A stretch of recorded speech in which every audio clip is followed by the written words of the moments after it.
الحمد لله رب العالمين والصلاة والسلام على أشرف الأنبياء والمرسلين أما بعد فأعوذ بالله من الشيطان الرجيم من همزه ونفخه ونفثه بسم الله الرحمن الرحيم رب اشرح لي صدري ويسر لي أمري واحلل عقدة من لساني يفقه قولي اللهم انفعنا بما علمتنا وعلمنا ما ينفعنا وزدنا علما فبشر عبادي الذين يستمعون القول فيتبعون أحسنه أولئك الذين هداهم الله وأولئك هم أولو الألباب أعوذ بالله من الشيطان الرجيم بسم الله الرحمن الرحيم إنا نحن نزلنا الذكر وإنا له لحافظون بے شک ہم ہمیں نے نزلنا ہم نے نازل کیا الذکر ذکر کو وَإِنَّا لَهُ لَحَافِظُونَ اور بے شک ہم لہو اس کے لیے لحافظون البتہ حفاظت کرنے والے ہیں۔ اللہ تعالیٰ فرماتے ہیں کہ ذکر کو ہم ہی نے نازل کیا ہے اور بے شک ہم ہی اس کی حفاظت کرنے والے ہیں۔ یہاں ذکر سے مراد قرآن ہے۔ قرآن کریم میں کئی جگہ پر اللہ تعالیٰ نے ذکر کا ذکر فرمایا اور اس سے مراد قرآن لیا گیا ہے، جیسے یہاں ہے، اسی طرح بعض دیگر آیات میں بھی، جیسے سورہ نحل جو سے اگلی صورت ہے، اس میں اللہ تعالیٰ فرماتے ہیں وَأَنزَلْنَا إِلَيْكَ الذِّكْرَ لِتُبَيِّنَ لِلنَّاسِ مَا نُزِّلَ إِلَيْهِمْ کہ نبی صلی اللہ علیہ وسلم ہم نے آپ پر ذکر نازل کیا تاکہ آپ لوگوں کے سامنے واضح کر دیں جو ان پر نازل کیا گیا، وَلَعَلَّهُمْ يَتَفَكَّرُونَ اور تاکہ وہ غور و فکر کریں۔ تو ذکر یعنی قرآن کے ناموں میں سے ایک نام ذکر بھی ہے، جس طرح قرآن کے ناموں میں سے ایک نام فرقان بھی ہے، جیسے قرآن کے ناموں میں سے ایک نام کتاب بھی ہے، اور جیسے قرآن کے ناموں میں سے ایک نام تنزیل بھی ہے۔ یہ قرآن کریم کے وہ نام ہیں جو قرآن کریم کے ذاتی نام ہیں۔ باقی قرآن کریم کے صفاتی نام کہیں تو وہ بہت زیادہ ہیں، بعض علماء نے 55 ذکر کیے ہیں، بعض نے 95 اور بعض نے اس سے بھی زیادہ ذکر کیے ہیں۔ صفاتی نام سے مراد یعنی وہ اسماء جو بطور صفت قرآن کریم میں قرآن کے لیے نقل ہوئے ہیں۔ جیسے اس صورت کے شروع میں ہم نے مبین پڑھا، قرآن مبین، اب یہ مبین قرآن کا صفاتی نام ہے۔ اسی طرح قرآن کریم کہا جاتا ہے، کریم قرآن کا صفاتی نام ہے۔ قرآن مجید کہا جاتا ہے، بل ہوا قرآن مجید، تو مجید قرآن کا صفاتی نام ہے۔ اسی طرح قرآن کریم کو ہدایت کہا جاتا ہے، نور کہا جاتا ہے، اور بہت ساری صفات ہیں قرآن کریم کی۔ تو یہ قرآن کریم کے صفاتی نام ہیں۔ تو قرآن کریم کے ذاتی نام بھی ہیں۔ ذاتی نام وہ ہوتے ہیں جو قرآن کی جگہ پر استعمال ہو جاتے ہیں، بطور صفت استعمال ہوں یا نہ ہوں، وہ قرآن کی جگہ پر استعمال ہو جاتے ہیں۔ تو وہ 5 نام ہیں: قرآن، کتاب، الکتاب، فرقان، جیسے تبارک الذی نزل الفرقان علی عبدہ لیکون للعالمین نذیرا، جیسے ذکر ہے، جیسے یہاں آیا، اور دیگر بعض آیات میں بھی۔ یہ بھی قرآن کریم کا ذاتی نام ہے، یہ یہاں بطور صفت نہیں۔ اور قرآن کریم کے ناموں میں سے ایک نام تنزیل بھی ہے جو قرآن کریم کا ذاتی نام ہے۔ تو 5 نام ہیں یہ، اور قرآن کریم کے صفاتی نام، صفات ہیں وہ بہت ساری ہیں۔ ذکر قرآن کریم کے ناموں میں سے ایک نام ہے۔ ذکر کا معنی یا تو نصیحت ہے، ذکر کا معنی نصیحت بھی ہوتا ہے، جیسے تذکیر، ذکرہ، تذکرہ، نصیحت، واعظ۔ تو قرآن سے بڑی نصیحت کیا ہوگی؟ قرآن سے بڑا واعظ کیا ہوگا؟ قرآن سے بڑھ کر کیا چیز ہے کہ جس سے انسان کو واعظ کیا جا سکتا ہے، مخاطب کو سمجھایا جا سکتا ہے؟ اللہ فرماتے ہیں کلا انہا تذکرہ فمن شاء ذکرہ، ہرگز نہیں، سوائے اس کے کہ نہیں، یہ تو ایک نصیحت ہے، جو چاہے اس نصیحت کو حاصل کر لے۔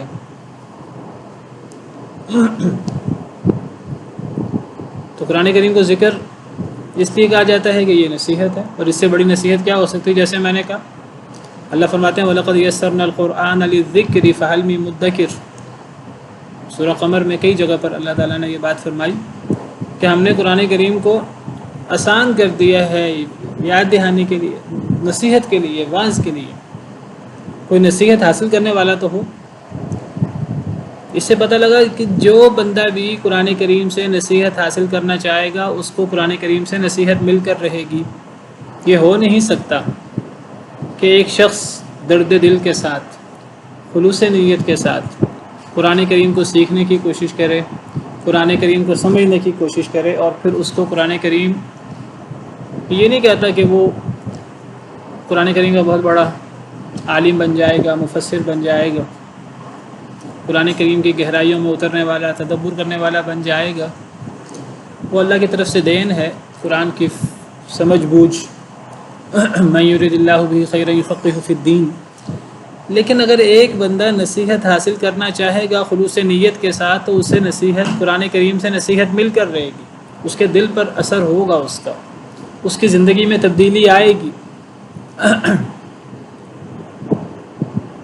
اللہ تعالیٰ فرماتے ہیں سورہ قاف میں فذکر بالقرآن من یخاف وعید، تو پیارے نبی صلی اللہ علیہ وسلم آپ قرآن کے ذریعے اسے نصیحت کریں جو میری ڈانٹ سے ڈرتا ہے۔ جو اللہ تعالیٰ کی ڈانٹ سے ڈرتا ہے تو اس کے لیے قرآن سے بڑی نصیحت کوئی نہیں ہے۔ تو قرآن کریم کو ذکر ایک تو اس لیے کہا جاتا ہے کہ یہ بہت بڑا واعظ ہے، بہت بڑی نصیحت ہے، اس سے بڑی نصیحت کوئی نہیں ہے۔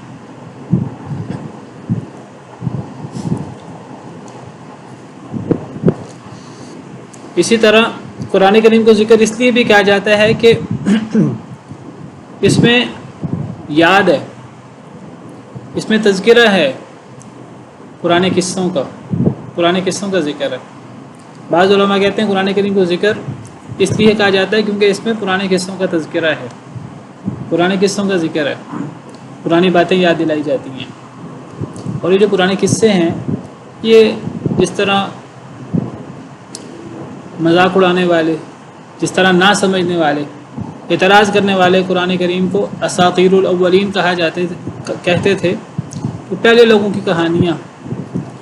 یہ پرانے قصے کوئی پہلے لوگوں کی کہانیاں نہیں ہیں، صرف کوئی الف لیلوی کوئی داستان نہیں ہے۔ یہ اس میں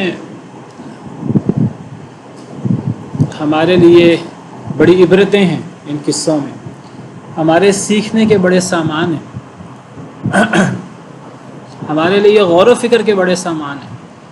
اللہ تعالیٰ فرماتے ہیں فَقْصُصِ الْقَصَصَ لَعَلَّهُمْ يَتَفَكَّرُونَ کہ نبی صلی اللہ علیہ وسلم آپ کس سے بیان کریں لوگوں کے سامنے قرآن کے، تاکہ لوگ غور و تفکر کریں۔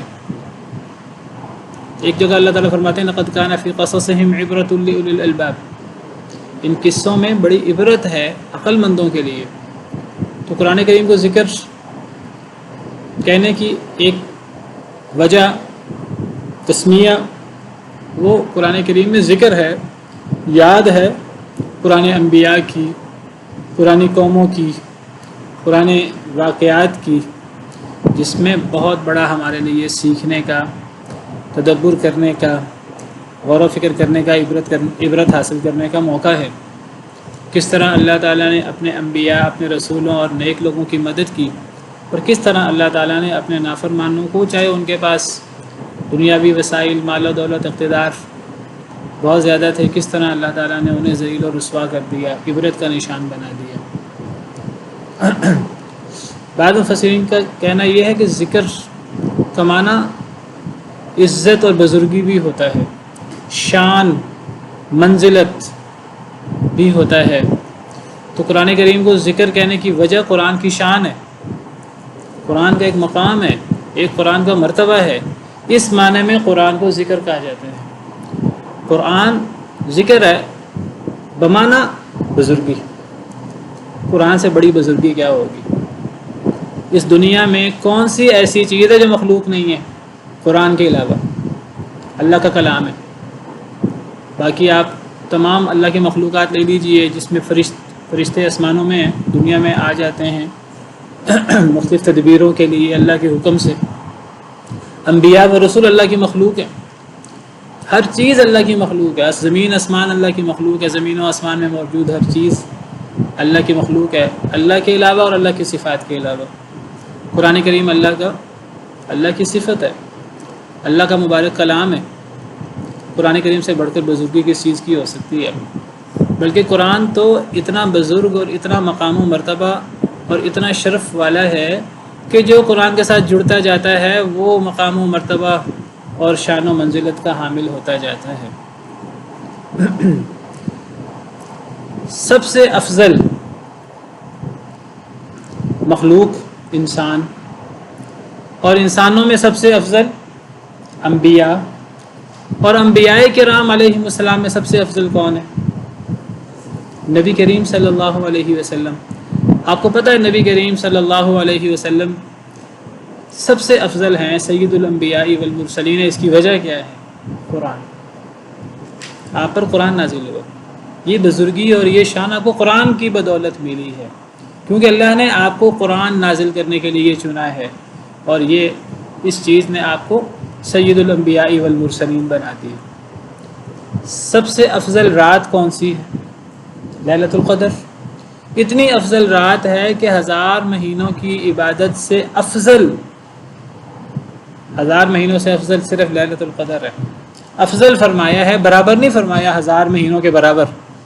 لیلۃ القدر ایک رات 1000 مہینے. 1000 مہینے تقریباً 80 سال سے اوپر 83 سال بنتے ہیں. 83 سال عام عمر نہیں ہوتی لوگوں کی، تو ایک رات اس کی عبادت کہ 83 سال کی عبادت سے افضل ہے. کتنی افضل ہے ہم اس کو نہیں جانتے، برابر نہیں ہے. ہم لوگ بعض بات سمجھتے ہیں برابر ہے، برابر نہیں ہے. لیلۃ القدر خیر من الف شہر، اور لیلۃ القدر کی فضیلت کی وجہ قرآن ہے. انا انزلناہ فی لیلۃ القدر وما ادراک ما لیلۃ القدر لیلۃ القدر خیر من الف شہر. سب سے افضل مہینہ رمضان، اور رمضان کی فضیلت کی وجہ قرآن ہے. شہر رمضان الذی انزل فیہ القرآن. سب سے افضل فرشتہ، فرشتوں کا سردار، جس کو اللہ فرماتے ہیں مطاع ثم امین، اس کی اطاعت کی جاتی ہے وہاں آسمانوں میں، اور وہ امانت دار بھی ہے، سیدنا جبریل امین علیہ السلام. اور ان کی فضیلت اور مقام و مرتبہ کی وجہ قرآن کو لانا ہے. وہ قرآن کو لانے والے فرشتے ہیں. وَإِنَّهُ لَتَنزِيلُ رَبِّ الْعَالَمِينَ نَزَلَ بِهِ الرُّوحُ الْأَمِينُ عَلَى قَلْبِكَ لِتَكُونَ مِنَ الْمُنذِرِينَ. اس قرآن کو لے کر جبریل نازل ہوئے. اور اللہ فرماتے ہیں یہود نے کہا کہ جبریل ہمارا دشمن ہے. اللہ نے آسمانوں سے آیتیں اتار دیں. قُلْ مَنْ كَانَ عَدُوًّا لِجِبْرِيلَ، کہہ دیجیے جو جبریل کا دشمن ہے فَإِنَّهُ نَزَّلَهُ، تو وہ جان لے کہ جبریل تو قرآن کو نازل کرنے والا فرشتہ ہے اللہ کے حکم سے. فَإِنَّهُ نَزَّلَهُ عَلَى قَلْبِكَ بِإِذْنِ اللَّهِ.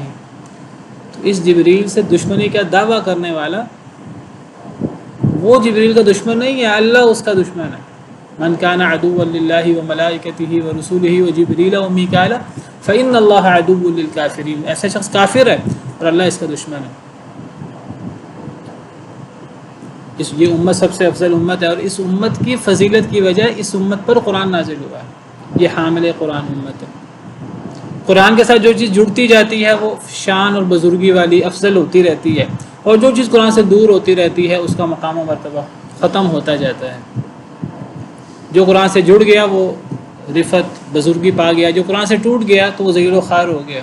سیدنا عمر رضی اللہ تعالیٰ عنہ نے یہ فرمایا تھا کہ ہم ایک ذلیل قوم تھے، اللہ نے ہمیں قرآن کے ذریعے عزت دی، اور اب ہم قرآن کے علاوہ عزت تلاش کریں گے تو کبھی عزت حاصل نہیں کر پائیں گے. ہمیں عزت ملے گی تو قرآن کی بدولت ہی ملے گی. دوبارہ قرآن کو جڑنے میں ہی عزت ہے. ان اللہ، نبی صلی اللہ علیہ وسلم کی حدیث ہے، ان اللہ یرفع بہذا الکتاب اقواما ویضع بہ آخرین. اللہ اس کتاب کے ذریعے بہت سی قوموں کو مقام و مرتبہ دیں گے، اور اس کتاب کی وجہ سے بہت سے لوگوں کو ذلیل کرتے ہیں. اب ہم نے دیکھنا ہے کہ ہم نے اس قرآن کے ساتھ کتنا جڑنا ہے اور ہم نے کتنا مقام حاصل کرنا ہے. اللہ قرآن کے بارے میں فرماتے ہیں صاد والقرآن ذی الذکر. صاد حروف مقطعات میں سے ہے، قسم ہے قرآن کی جو ذکر والا ہے. ذی ذکر کا معنی شان والا، مقام والا، مرتبے والا. اس قرآن کی قسم جس سے بڑا مقام کس کا ہو سکتا ہے، جس سے بڑا مرتبہ کس کا ہو سکتا ہے. ایک تفسیر کے مطابق اور دوسری تفسیر یہ ہے کہ قسم ہے قرآن کی جو نصیحت اور واعظ اور نصیحت والا ہے۔ وَإِنَّهُ لَذِكْرٌ لَكَ وَلِقَوْمِكَ، سورہ زخرف میں اللہ فرماتے ہیں کہ اے نبی صلی اللہ علیہ وسلم یہ قرآن شرف اور مقام و مرتبہ ہے آپ کے لیے بھی اور آپ کی قوم کے لیے بھی۔ اے نبی صلی اللہ علیہ وسلم آپ کی فضیلت کی وجہ یہ قرآن ہے۔ وَإِنَّهُ لَذِكْرٌ لَكَ، بے شک یہ قرآن البتہ ذکر ہے، شان ہے آپ کے لیے بھی، وَلِقَوْمِكَ اور آپ کی قوم کے لیے۔ قریش کی فضیلت کی وجہ، الائمۃ من قریش، نبی صلی اللہ علیہ وسلم نے فرمایا کہ ائمہ قریش سے ہو سکتے ہیں۔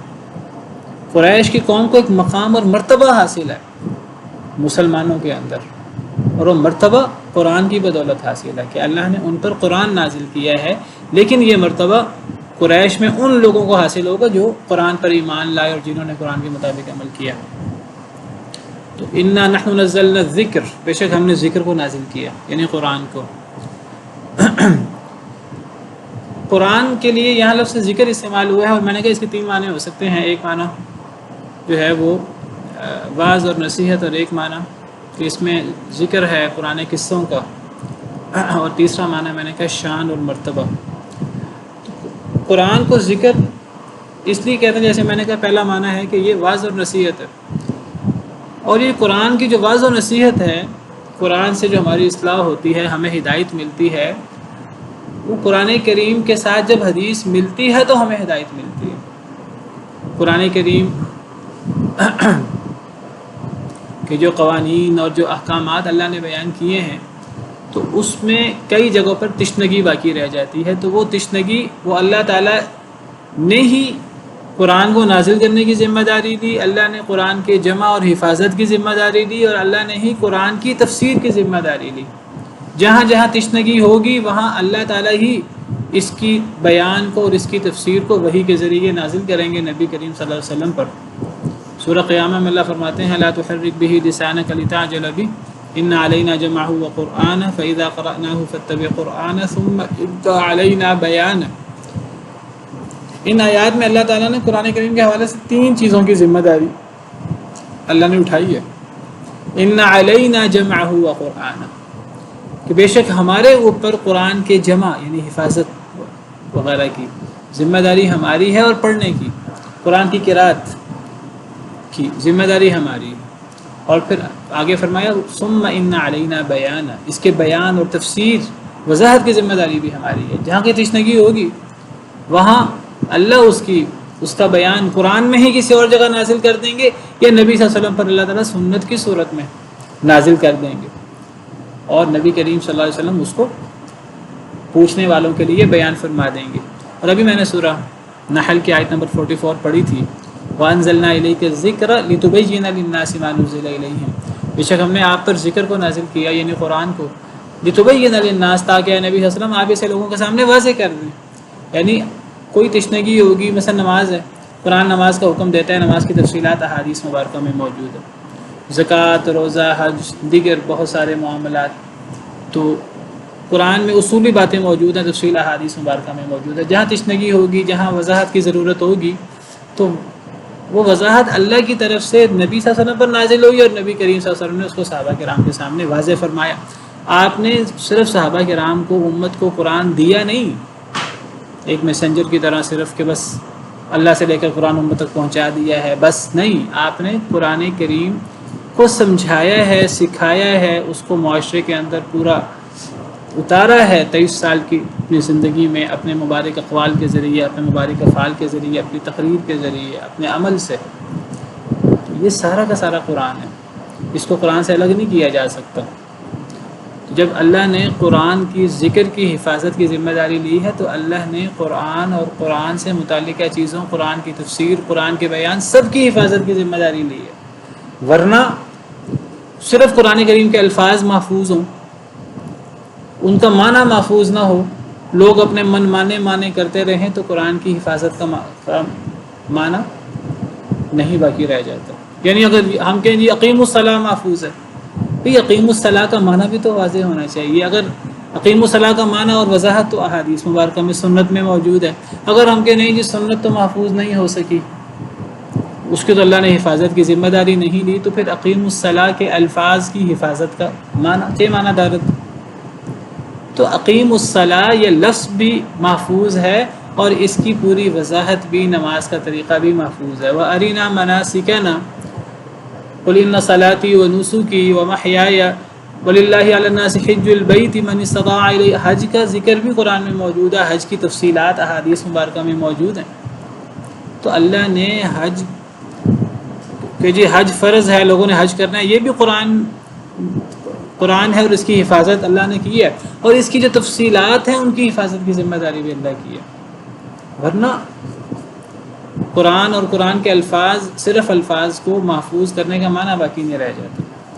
تو یہ چیز ہمارے عقیدے کا حصہ ہے۔ ہمارا پورا دین ہمارا صرف قرآن نہیں ہے، وہ قرآن سنت سمیت ہمارا دین ہے، قرآن اور سنت۔ تو قرآن اور سنت محفوظ ہے، ہمارا دین محفوظ ہے۔ اور محفوظ کیوں ہے؟ میں نے اس کی وجہ کل بیان کی تھی۔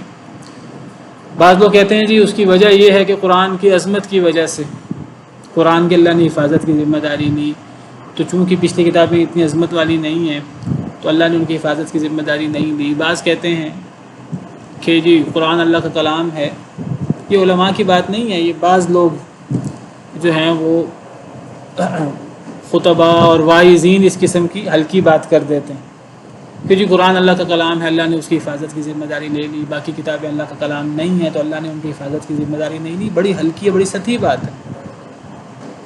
تمام کتابیں اللہ کا کلام ہے، اور کتابوں یہ بات ٹھیک ہے، قرآن کریم افضل ترین کتاب ہے، خاتم الکتب ہے، لیکن قرآن کا اور باقی کتابوں کا اس طرح کا کمپیریزن اور اس طرح کا مقابلہ کہ باقی کتابوں کی توہین ہو۔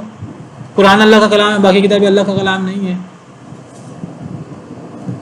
یہ عجیب اور بڑی سطحی سی بات ہے۔ اللہ کی طرف سے وحی ہونے میں قرآن اور باقی کتابوں میں کوئی فرق نہیں ہے۔ جس طرح انبیاء کرام علیہ السلام کا رسولوں کا معاملہ ہے، رسول کے رسول ہونے میں، نبی ہونے میں کوئی فرق نہیں ہے۔ سب رسولوں، سب نبیوں پر بحیثیت نبی و رسول ایمان لانا فرض ہے، ایک جیسا۔ جس نبی کی، رسول کی نبوت اور رسالت میں شک ہو گیا، چاہے وہ ہمارے ہیں چاہے وہ پچھلا کوئی نبی اور رسول ہیں جن کا ذکر قرآن کریم میں آ گیا، حدیث مبارکہ میں آ گیا، تو کفر ہے۔ کسی ایک نبی کا انکار کفر ہے، کسی ایک فرشتے کا انکار کفر ہے، اسی طرح کسی ایک کتاب کا انکار کفر ہے۔ تمام کتابیں اللہ کی طرف سے ہیں، تمام کتابیں اللہ کا کلام ہے۔ اللہ نے تورات و انجیل کو، پچھلی کتابوں کو اپنا کلام فرمایا ہے۔ سورہ بقرہ میں اللہ فرماتے ہیں افتطمعون ان یؤمنوا لکم، کیا تم طمع رکھتے ہو، امید رکھتے ہو کہ یہ یہود و نصارہ ایمان لے آئیں گے؟ وقد کان فریق منہم یسمعون کلام اللہ، یہ تو اتنے بدبخت ہیں کہ ان کا ایک گروہ تو اللہ کے کلام کو سن کر اس میں تحریف کر دیتا تھا۔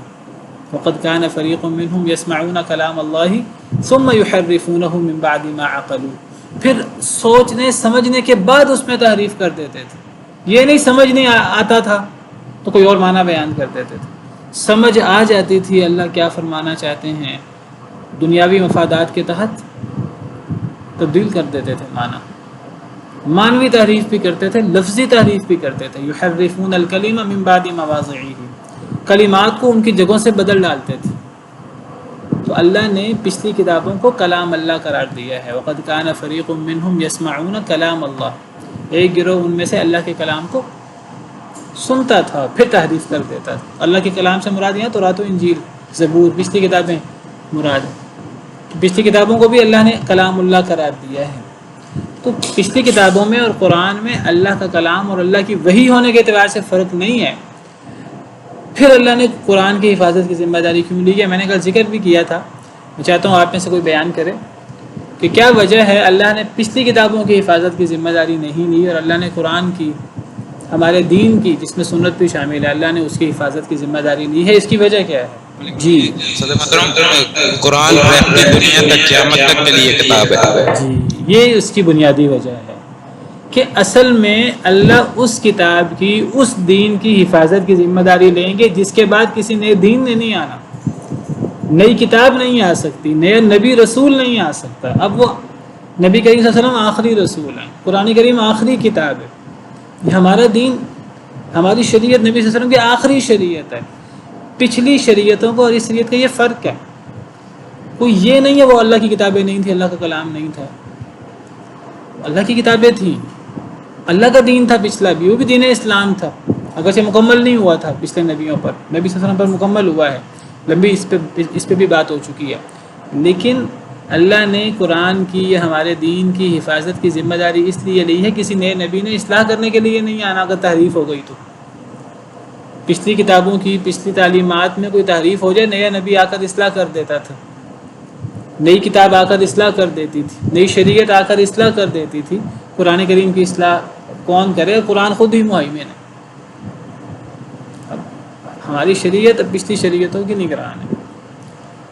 تو یہ بنیادی وجہ ہے واللہ عالم کہ اللہ نے قرآن اور ہمارے شریعت اور سنت کی حفاظت کی ذمہ داری لی ہے. تو اللہ فرماتے ہیں بے شک ہم نے ہی نازل کیا ہے ذکر کو، یعنی قرآن کو اور سنت کو بھی، قرآن کی تشریح کو بھی، اور ہم ہی اس کی حفاظت کرنے والے ہیں. تو اللہ نے حفاظت کی ذمہ داری لی ہے، اور یہ حفاظت کی ذمہ داری قرآن کے الفاظ کی بھی ہے، سنت کے الفاظ کی بھی، اور اس کی وضاحت کی بھی. یعنی ہمارا دین ایز اے ہول محفوظ ہے. اس میں کوئی چیز آگے پیچھے سے داخل نہیں ہو سکتی. سورہ حامیم سجدہ جس کو سورہ فصلت بھی کہتے ہیں، اس میں اللہ تعالیٰ فرماتے ہیں وَإِنَّهُ لَكِتَابٌ عَزِيزٌ لَا يَأْتِيهِ الْبَاطِلُ مِن بَيْنِ يَدَيْهِ وَلَا مِن خَلْفِهِ، کہ یہ قرآن یہ ایک عزیز کتاب ہے، ایک غالب کتاب ہے، ایک معزز کتاب ہے. لا يأتيه الباطل من بين يديه ولا من خلفه، دائیں بائیں سے باطل گھس نہیں سکتا اس کے اندر. کوئی لفظ اس کے اندر شامل نہیں کیا جا سکتا اپنی طرف سے، کوئی دنیاوی مفہوم، انسانی مفہوم اس کے اندر شامل نہیں کیا جا سکتا. نہ اس کی لفظی تحریف ہو سکتی ہے، نہ اس کی معنوی تحریف ہو سکتی ہے. وجہ کیا ہے؟ تنزیل من حکیم حمید، کہ اس کو حکیم و حمید اللہ نے نازل کیا ہے، اور جب اللہ نے نازل کیا تو اللہ نے اس کی حفاظت کی ذمہ داری لی ہے. اس لیے اس کی نہ لفظی تعریف ہو سکتی ہے نہ معنوی تعریف ہو سکتی ہے. اللہ نے حفاظت کی ذمہ داری لی ہے. اور اللہ نے کیسے حفاظت کی ذمہ داری لی ہے؟ اللہ کے اپنے کام ہیں، اللہ کے اپنے طریقے ہیں جو اللہ سے بہتر کوئی نہیں جانتا. اللہ کی نگرانی ہے. اللہ نے دنیا کے اندر ایسے رجال کار پیدا کیے ہیں جنہوں نے قرآن کو یاد کیا ہوا ہے، قرآن کو اپنے سینوں میں محفوظ کیا ہوا ہے. بڑے مبارک ہیں وہ سینے جس میں قرآن محفوظ ہے. قرآن کے اندر کوئی بندہ شوشہ تبدیل کر کے دیکھے، بچہ اٹھے گا اور وہ بتائے گا کہ یہاں غلطی ہے، اس کو اصلاح کرو، اس کو ٹھیک کرو. اور کوئی قرآن کریم کا مفہوم تبدیل کرنے کی کوشش کرے تو اللہ نے علماء فقہا پیدا کیے ہیں جو اصلاح کرتے رہتے ہیں. یہ نہیں ہوا کہ لوگوں نے تحریف کرنے کی کوشش نہیں کی، دشمنوں نے. ان کا سب سے بڑا ہدف قرآن کی تعلیمات، انہوں نے اس میں گڑبڑ کرنے کی کوشش کی. لیکن اللہ نے حفاظت کی ذمہ داری دی ہے. علماء امت انہوں نے ہمیشہ بند باندھا ہے ان چیزوں پر، اور لوگوں نے اپنی کوشش کی ہے، لفظی تحریف کی بھی، معنوی تحریف کی بھی، لیکن کوئی چیز باقی نہیں رہتی. غلط چیز قرآن کے بارے میں لفظی ہو، معنوی ہو، یہ نہیں ہوتا. لوگ کر ہی نہیں سکتے، لوگ کرتے ہیں آزمائش کے لیے، لیکن وہ چیز باقی نہیں رہتی. اللہ اس کو پنپنے نہیں دیتے. نہ قرآن کی لفظی تحریف کو، نہ کسی نے معنوی تحریف کی ہو، کوئی غلط مفہوم قرآن کے منہ میں ڈالنے کی کوشش کی ہو، اللہ تعالیٰ اس کو باقی نہیں رہنے دیتے. وَأَمَّا مَا يَنْفَعُ النَّاسَ فَيَمْكُثُ فِي الْأَرْضِ، نفع بخش چیز باقی رہے گی. چاہے پوری مشینری اور پوری دنیا اکٹھی ہو جائے قرآن کو بدلنے پر، پوری دنیا اکٹھی ہو جائے، قرآن میں تبدیلی نہیں کر سکتی. قرآن کریم میں اپنے نظریات ٹھونسنے کی پوری دنیا کوشش کر لے. آپ دیکھیے کہ معتزلی حکومت تھی، پوری خلافت کا نظام اور مال و دولت اور ہرکارے، اور انہوں نے سب کچھ استعمال کر لیے. قرآن اللہ کی مخلوق ہے، یہ منوانا چاہا انہوں نے علماء سے. کئی علماء جو ہیں وہ خوف کے مارے انہوں نے اپنی زبانیں بند رکھی، ہمت نہ کر سکے. اللہ نے امام احمد بن حنبل کو اٹھایا، دیگر علماء کو. امام احمد بن حنبل ان کے سرخیل بنے. 3 خلیفہ باری باری کتنے سال امام احمد بن حنبل پر ظلم و ستم کے پہاڑ توڑے گئے، لیکن آج ان 3 خلیفوں کے نام بھی کوئی نہیں جانتا. کتنا لمبا عرصہ امام صاحب کی آزمائش ہوئی، لیکن آپ دیکھیے وہ قرآن کریم کے بارے میں غلط بات منوا نہیں سکے لوگوں سے. امام احمد بن حنبل کہتے تھے کہ اللہ نے اجازت دی ہے انسان جان بچانے کے لیے غلط بات بھی کہہ سکتا ہے. کہتے تھے میں اگر جان بچانے کے لیے غلط بات کہہ دوں عوام کا کیا حال بنے گا؟ عوام کہیں گے امام صاحب نے یہ بات کہہ دی تھی. ہر قسم کی آزمائش برداشت کی انہوں نے. ایسے ایسے کوڑے ان کو پڑے کہ اگر ہاتھی کو پڑتے ہاتھی برداشت نہ کر پڑتا، لیکن برداشت نہ کر سکتا، لیکن برداشت کی علماء نے. اور آپ دیکھیے کہ پھر قرآن اللہ کا کلام ہے، مخلوق نہیں ہے. یہ بنیادی مسئلہ تھا. آج بچہ اس عقیدے کو جانتا ہے قرآن اللہ کا کلام ہے، مخلوق نہیں ہے. اور وہ جو پوری خلافت اور پوری حکومت، اور وہ حکومت کوئی ایک ملک کی ایک علاقے کی حکومت نہیں ہوتی تھی، آدھی دنیا پر وہ جو وسائل تھے اور وہ ساری انہوں نے لگا دی. لیکن وہ باقی چیز کیا رہی؟ جو حق تھی وہ باقی رہی. غلط چیز وہ پنپتی نہیں ہے. اللہ نے ایسی حفاظت کی ہے قرآن کے الفاظ کی اور قرآن کے مفہوم کی. ہمارا دین جو نبی صلی اللہ علیہ وسلم کے دور میں تھا آج بھی وہی دین ہے. اس دین میں تبدیلی نہیں ہوئی. عمل کرنے والوں میں کمی کوتاہی آ گئی ہے. ایمان اور یقین رکھنے والوں میں وہ ایمان اور یقین نہیں ہے جو قرآن پر اور نبی صلی اللہ علیہ وسلم کی سنت پر جو ایمان تھا، جو اس کے لیے جانیں لڑا دیتے تھے. آج وہ جذبہ کم ہو گئے، لیکن دین اسی طرح محفوظ ہے. دین میں کمی نہیں آتی، وہ علماء ختم ہوتے جاتے ہیں. اللہ تعالیٰ نے فرمایا، نبی صلی اللہ علیہ وسلم نے فرمایا کہ یہ علم میں نہیں اٹھ جائے گا قرب قیامت. ایسے نہیں اٹھے گا کہ قرآن ختم ہو جائے گا، حدیث ختم ہو جائے گی، قرآن کی آیتیں اٹھنا شروع ہو جائیں گی. ایسے نہیں ہوگا. فرمایا ان اللہ لا ينتزع العلم انتزاعا ينتزعه من قلوب الناس ولكن بقبض العلماء. اللہ علم کو ایسے نہیں اٹھائیں گے کہ لوگوں کے دلوں سے اللہ علم کو نکال لیں. علماء اٹھتے جائیں گے، علماء فوت ہوتے جائیں گے. علماء، یہ تو ہم آج 21ویں صدی میں ہیں، کب سے صدیوں سے علماء یہ رونا رو رہے ہیں. علم تو ختم ہو گیا ہے. اب علم یا کتابوں میں نظر آتا ہے یا قبروں میں نظر آتا ہے. قبروں میں موجود ہے یا کتابوں میں موجود ہے. علم تو دنیا میں علم اور حاملین علم تو نہ ہونے کے برابر رہ گئے ہیں. جو ہیں ان کا مقام نہیں ہے، ان کا عزت نہیں ہے. بہرحال یہ ایک الگ موضوع ہے. انا نحن نزلنا الذکر وانا له لحافظون. بے شک ہم ہی نے ذکر کو نازل کیا ہے اور ہم اس کی حفاظت کرنے والے ہیں. سوال یہ قرآن کو مخلوق کیوں کہتے تھے معتزلی؟ اصل میں قرآن کو سب سے پہلے مخلوق کا جہمیہ، یعنی جہمیہ وہ فرقہ ہے یونانی فلسفے سے متاثر ہوا اور اس نے انتہائی نقصان پہنچایا مسلمانوں کو. جہمیہ سب سے پہلے اللہ کی صفات کے بارے میں انہوں نے اللہ کی صفات کا انکار کیا، اللہ کے عرش پر ہونے کا انکار کیا، اللہ کی صفت کلام کا انکار کیا، بہت ساری اللہ کی صفات کا انکار کیا. یونانی فلسفے کے پیچھے لگ کر جب یونانی کتابیں وہ ترجمہ ہو کر آئیں، اس کا فائدہ ہوا کہ مسلمانوں کے ہاں علوم میں اضافہ ہوا، لیکن اس سے مسلمان فلسفوں کا شکار بھی ہوئے، نقصان بھی ہوا. اگرچہ علماء نے پھر تربیت کی اور علماء نے پھر اصلاح کی، لیکن بہت سارے لوگ اس فلسفے کا شکار بھی ہوئے. تو وہ کہتے تھے اصل میں قرآن اللہ کا کلام نہیں ہے، یہ مفہوم ہے اللہ کی طرف سے.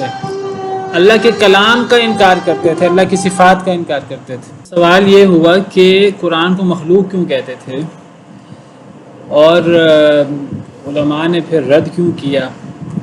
تو دیکھیے قرآن اللہ کا کلام ہے، اللہ کی صفت ہے، اللہ کی مخلوق نہیں ہے، اللہ نے اسے پیدا نہیں کیا.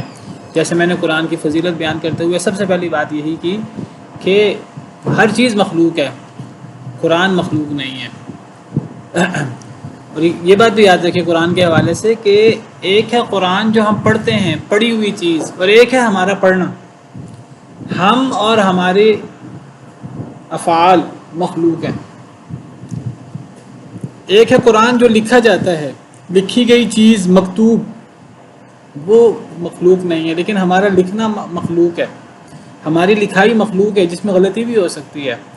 کاتب کا لکھنا یہ مخلوق ہے، لیکن جو چیز لکھی جا رہی ہے وہ مخلوق نہیں ہے. علماء نے صراحت کی ہے، امام ابو حنیفہ رحمہ اللہ، دیگر ائمہ اربعہ، سب کا یہ عقیدہ ہے صحابہ تابعین تبع تابعین اور سب ائمہ کو ہمارا قرآن کا پڑھنا جو پڑھی جا رہی ہے وہ مخلوق نہیں ہے، لیکن ہمارا پڑھنا مخلوق ہے۔ ہم پڑھنے میں غلطی کر سکتے ہیں، ہم بعض دفعہ پڑھنے میں غلطی کر لیتے ہیں، ہم بھول جاتے ہیں، ہم لکھنے میں غلطی کر لیتے ہیں، ہم بھول جاتے ہیں۔ ہمارا پڑھنا ہمارا لکھنا یہ مخلوق ہے، لیکن جو چیز پڑھی جا رہی ہے، جو چیز لکھی جا رہی ہے وہ مخلوق نہیں ہے، وہ اللہ کا کلام ہے۔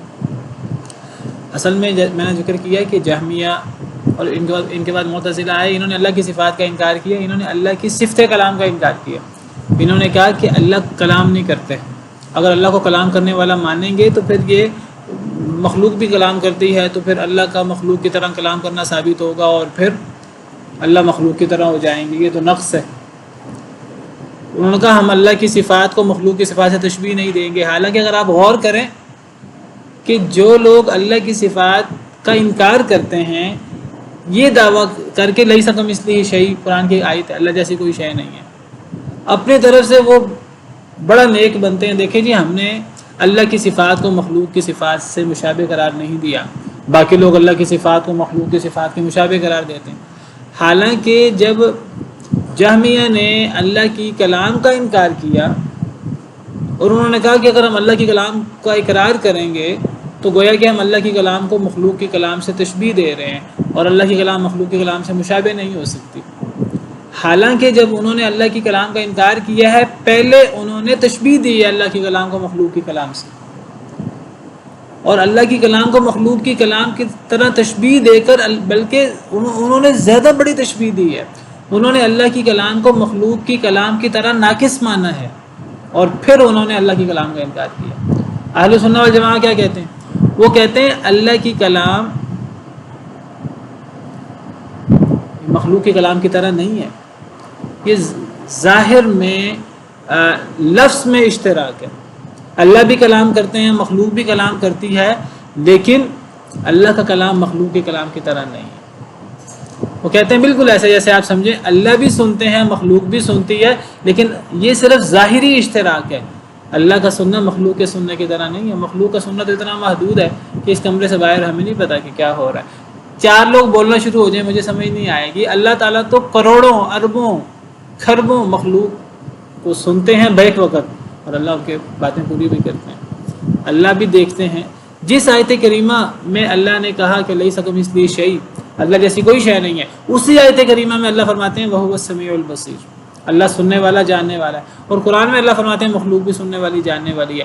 جس آیت کریمہ میں اللہ فرماتے ہیں اللہ کی صفات جیسی کسی کی صفات نہیں ہے، اسی آیت کریمہ میں اللہ نے اپنی صفات کا اقرار کیا ہے، السمیع البصیر کا اس بات کیا ہے۔ تو علماء کہتے ہیں اصل میں اللہ جیسی کوئی شے نہیں ہے۔ اس کا مطلب یہ ہے کہ اگر کوئی صفت اللہ کی بھی آ گئی، مخلوق کی بھی آ گئی، تو ظاہری اشتراک ہوگا، حقیقت میں اشتراک نہیں ہوگا۔ ہمارے لیے بڑا آسان ہے ہم کہہ دیں اللہ بھی سنتے ہیں، مخلوق بھی سنتی ہے، لیکن اللہ کا سننا اللہ کی شان کو لائق ہے، اللہ کا سننا مخلوق کی طرح نہیں۔ اللہ بھی دیکھتے ہیں، مخلوق بھی دیکھتی ہے۔ ہم مخلوق کے دیکھنے کی وجہ سے اللہ کے دیکھنے کا انکار نہیں کریں گے۔ یہ جہمیہ بدبختوں نے اللہ کے سننے کا انکار کیا، اللہ کے دیکھنے کا انکار کیا۔ اللہ کہتے ہیں اللہ سمیع اور بصیر ہے، وہ کہتے ہیں اللہ سمیع بصیر نہیں ہے۔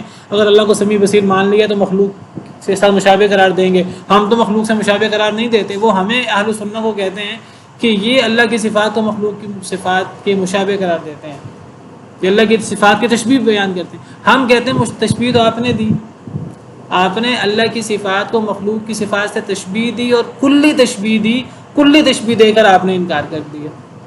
حالانکہ اہل سنت والجماعہ کیا کہتے ہیں؟ وہ کہتے ہیں تشبیہ تو ہے ہی نہیں، یہ صرف ظاہری نام میں اشتراک ہے۔ اللہ سمیع ہے، مخلوق بھی سمیع ہے۔ اللہ کی سمیع ہونا اللہ کی شان کو لائق ہے، مخلوق کا سمیع ہونا مخلوق کے مطابق ناقص ہے۔ یہی معاملہ کلام کا ہوا۔ جہمیہ نے اللہ کی کلام کا انکار کیا۔ اب بدبخت جہمی اور معتزلی کیا کہتے ہیں؟ کہتے ہیں اللہ کلام نہیں کرتے، اللہ بات ہی نہیں کر سکتے۔ حالانکہ اللہ قرآن میں فرماتے ہیں وَكَلَّمَ اللَّهُ مُوسَىٰ تَكْلِيمًا، اللہ نے موسیٰ علیہ السلام سے کلام کیا۔